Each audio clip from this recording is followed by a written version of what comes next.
Good morning, beautiful people. Today we're going to be talking about the fantastic day that ended in the best note for the children when Chad Daybell preliminary hearing was elevated to the district court. So no longer are the charges in the magistrate court. They got elevated to the district court, which means they're going to prepare for trial. So with that said, guys, now that they have found sufficient probable cause that the charges stand in good strength against Chad Daybell for concealment and all of the things under the charges. He's charged with 4 charges of concealment and conspiratory charges. So 2 of them are concealed evidence, and the other 2, so 2 of them are that charge, 1 for each child, and the other one is 1 for each child for concealing that evidence from the police, but being a co-conspirator as well. So it's 2 charges of concealing, altering, destructing evidence that they knew would be vital to a case. It was going to be vital evidence by concealing the bodies of JJ and TYLEE, that they were concealing vital evidence and what police and others would need. And they co-conspired together to do that. And we don't know all the conspirators. I mean, let's not forget Melanie Pawlowski. Alex is dead. We all know that the brother, so-called hitman, has died. He got his sentence before everybody else. Lori's been in jail since February 20th. Chad has been in jail since June 9th when they unearthed the first body. So the system seems to be working now, and everyone should be quite happy. Now we're going to be talking about consciousness of guilt. I'm going to give a shout out to Scott REISCH, because way back when, not in this particular case, but he was talking about consciousness of guilt.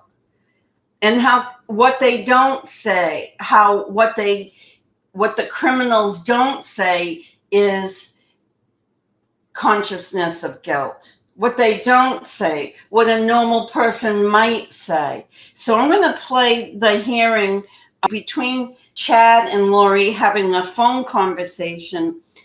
She had called him from the Madison City Jail or County Jail, and she had started the conversation off.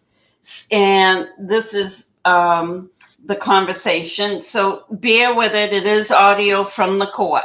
So be a little patient and waiting for the audio to come up to, and articulation or whatever was not good in the court. So you're going to hear it as bad, or it is just after 11 on the 4th of August, 2020, in State v. Daybell. The court took a brief recess so that we could try to work out some of the technology concerns of publishing this exhibit. I know that the witness has left the witness stand. It's my understanding there's been a stipulation that excused this witness at this juncture. There's been admission of the exhibit. And there's also been a stipulation that the exhibit can be published, Exhibit 20. It is my understanding the state is desiring to restart Exhibit 20 from the beginning and to republish. Is that correct, Mr. Remmel? That's correct. You may do so. Thank you. A call from and paid for an evening at Madison County Jail. This kind of subject is recorded and monitored. It is likely to pass and allow. Thank you for your time. No. Are you okay? searching the property. The house right now? Yeah. Yeah.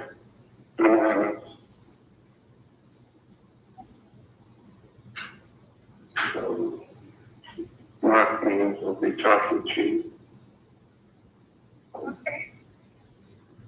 Were they in the house? No, they're out in property.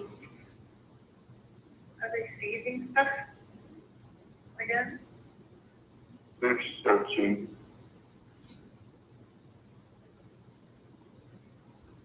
There's a search warrant, and so just sit on those kids.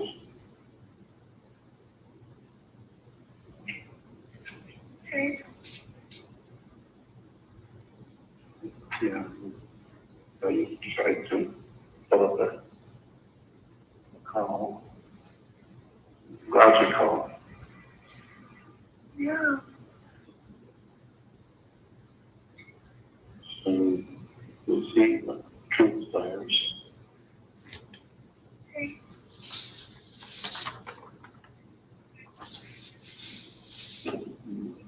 Yeah, don't. What do you want me to do? Pray. What? What do you want me to Yeah, right. Well, yeah. Okay. What can I do for you? I'm feeling pretty calm. I would call Mark, though, really. Just talk with him. Have you talked to him already? I would call him, yes. So he knows what they're doing? Yeah. It's like I call from somebody else I need to talk to. I love you so much. Okay, I love you. Should I try to call you later? I don't know. I don't know. You can try, yeah. I'll answer if I can. Okay. I love you, and we'll talk soon.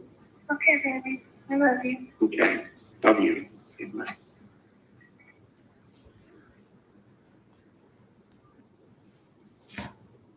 There you heard it. You heard the two lovebirds going jailbirds that same day. A lot of I love yous, and this isn't the whole phone conversation, but it gives you the gist.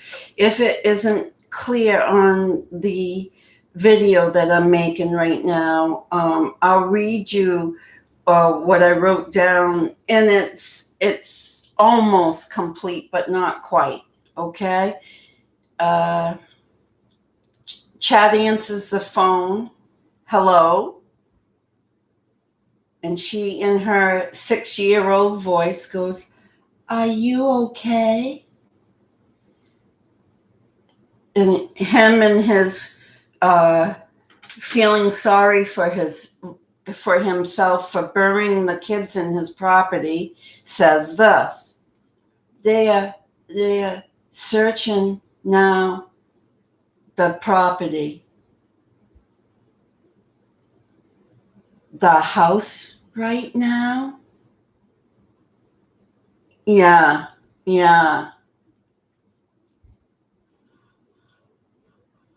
Chad says.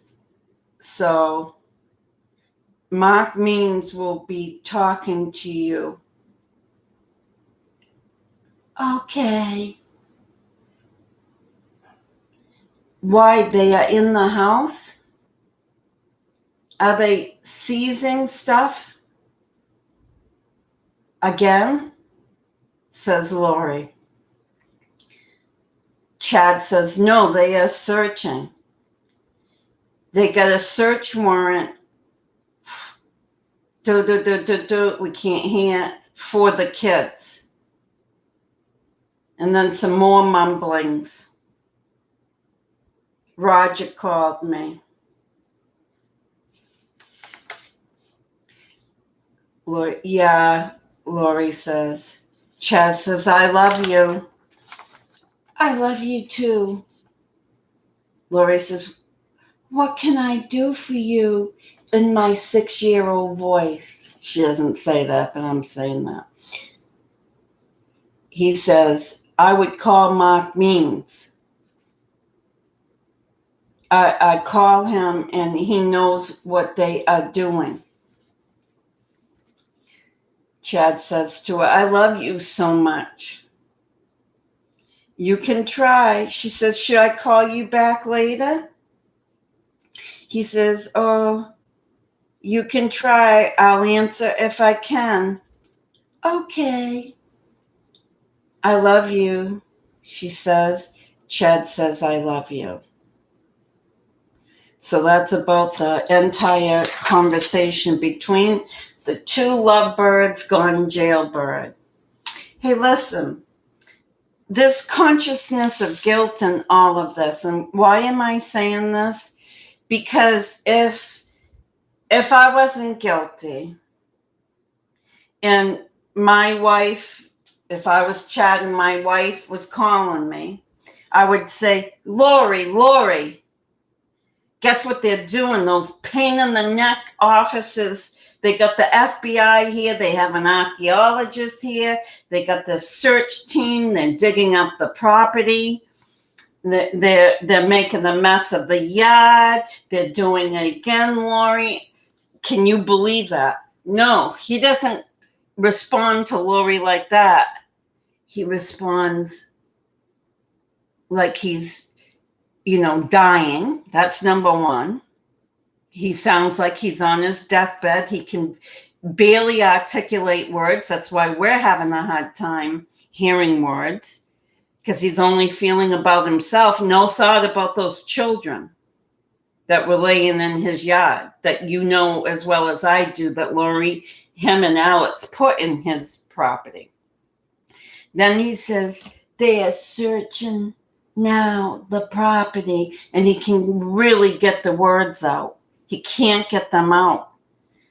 And she goes, yeah, they're in the house right now. And then he goes, yeah. Mark, he says, give Mark Means, we'll be talking to you. Okay, says Lori. That was their signal. Their signal was, as soon, if it ever comes that they discover that the children's bodies are in the property, Mark Means will call you. I believe, just from that disclosure from Chad, that Mark Means knew where the children's bodies were. That's my opinion. I could be totally wrong, and it's not relative. It doesn't matter. But at this point, by the way he was cueing Lori, I would say that Mark Means knew that when they went and searched that property, that they would find the bodies. Obviously, if they had the right search warrants that allowed them to search specifically in the spots of the children. He says, they are searching. She goes, no, Lori says, are they seizing stuff again? They are searching, he says. He talks about a search warrant to Lori for the kids. He's saying they got a search warrant for the kids' bodies. It's all mumble jumble. It's very inarticulate speech.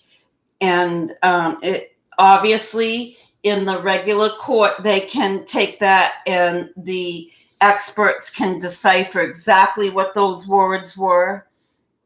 But for the case, for the preliminary hearing, they kept it as a virgin tape instead of adulterating the tape. They kept it just the way they got it. So it is very clear he's saying they had a search warrant to search the property for the kids. I'm saying it's very clear. The message is clear. The words are not clear. So don't get me wrong. You cannot hear, but he does say search warrant, mumble jumble mumble, the kids. You can hear those two as clear as a bell. The beginning of his sentence and the end. So it's mumble jumble in the middle. Then he sounds like he said September Gibbs. And I don't know if that's really what I heard. But after he said that they have a search warrant, mumble jumble mumble, the kids, then he says September Gibbs. That's what I heard. And then he says, Roger called me. That was, I believe, Roger, his neighbor, must have called Chad to tell him that the police were there, tipping Chad off. And as you all know, Chad stalked the property. He was actually on the property and then left and went across the street at his so-called daughter's property and watched it sitting in his car from there. And the minute he saw them unearthing JJ, I believe, on JJ, meaning the rocks and the boards, when he saw those coming up, it is my opinion that he took off. And so, of course, they lovey-dovey, the jailbirds gone lovebirds, the lovebirds gone jailbirds. They're all over each other at the end, like, I hope you don't get in much trouble, Chad, for burying my children on your property.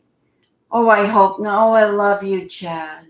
It is the most sickening few seconds of a phone conversation that you can ever listen to. But if I was the judge, and, you know, I'm nobody, so who cares what I think and say, but if I had been the judge, that would be as much probable cause as I would have needed to hear her saying, they season things, and him saying, no, they're on the property. They got a search warrant for the kids. And she asks him, should I call Mark Means? And he assures her, or vice versa, however it went down. If Chad said it to her and she assured him that she would do so, call Mark Means. That was their way of saying, it's over. They got us. That's consciousness of guilt. Normal people would be saying that have no idea those bodies are there. If there was no idea that those bodies were buried on that property, they'd say, they're destroying the pet cemetery. What crazies out there digging up pets, and they're over by the pond and they're digging up that fresh sod that I just laid out there. Can you believe that, Lori? They would be explaining what they were doing. They wouldn't be talking like they're, dying, taking their last breath. That's what Chad was doing, talking like, and it was all about himself. Never in a second can you hear him thinking for a minute, hey, we did wrong. We killed human beings, children. And put his shoulders down and let it go. No, not Chad Daybell, not Lori Daybell, the mother of the year. You're not going to hear that come from them. They don't care about the children and never have. Lori has never been the fantastical mother. She has always put on a show. She was the beauty queen. She was the runway model, so to speak. She was the flashy soccer mom that lived mansions and stuff like that Charles had provided for her. But she was never a good mom. But that said, guys, as I always say, watch out for the ugly. Thank you very much. And have a beautiful Wednesday. because we all know that nothing is guaranteed. And as you can see, you can't even trust women nowadays that have children that would prefer money and sex over their children, that run off with guys, that don't tell anybody where they are, that run off for 58, 59 days and not say a word to anyone. What mother of young children would leave their children? Oh, excuse me. I'll give you an example when they might leave for an extended weekend or a week. Maybe when someone has violated them so that they're having a nervous breakdown. No, Lori wasn't having a nervous breakdown because she was a trauma victim. No, she wasn't. She was off in Hawaii, telling her friend in Hawaii that she was one of the 144,000 and getting her friend suggesting to her friend, April, to leave her children and join her. So this wasn't a woman under distress. This wasn't a woman that maybe another very evil family member had just done something horrible to her, so she was having a nervous breakdown. No, this has nothing to do with someone having human feelings. This has to do with someone being so narcissistic, so psychopathic, that they probably don't have feelings for themselves, because if they can't feel for anyone else, then really are their feelings true to themselves? But do we care? At the end of the day, do we care when they do mass destruction, just like in this case? It's total mass destruction. We don't know how many people Lori injured prior to Tammy Daybell, as you see in this picture. Charles Vallow, JJ Vallow, and TYLEE Ryan, her own flesh and blood. Okay, we get it. Tammy wasn't her flesh and blood. She didn't know her really. She could have cared less. Charles wasn't her own flesh and blood, even though she had married him. JJ wasn't her own flesh and blood. We can get that she might have been separated from those three. But can we forget that she killed TYLEE Ryan, a girl more beautiful than her, a girl not cultified, as I have used the term, someone that had a high spirit, the kind that punches out, meaning comes into life and wants to punch out the truth. They're not a Melanie Gibb. They don't just accept spiritual facts and, all this crazy talk that they all talk about, like this God's bigger than this, or this prophet's movement overpowers this prophet's movement. They don't talk. TYLEE didn't talk like that. TYLEE talked like a well-adjusted young teen, ready to give a fight in the world that you have to have broad shoulders, and you have to have a sharp tongue, and you have to know truth from fable. They only tried to confuse TYLEE, these people. These people that didn't like TYLEE, these people that put TYLEE down, these people that mistreated TYLEE are evil people. Because I see her whole pre-adolescence and adolescence as perfect, as any child, any teen should be. Going through those developmental milestones with her pea and vinegar. And with that said, I'm going to end. So don't believe the liars. Don't buy into the ugly, because we all know this was just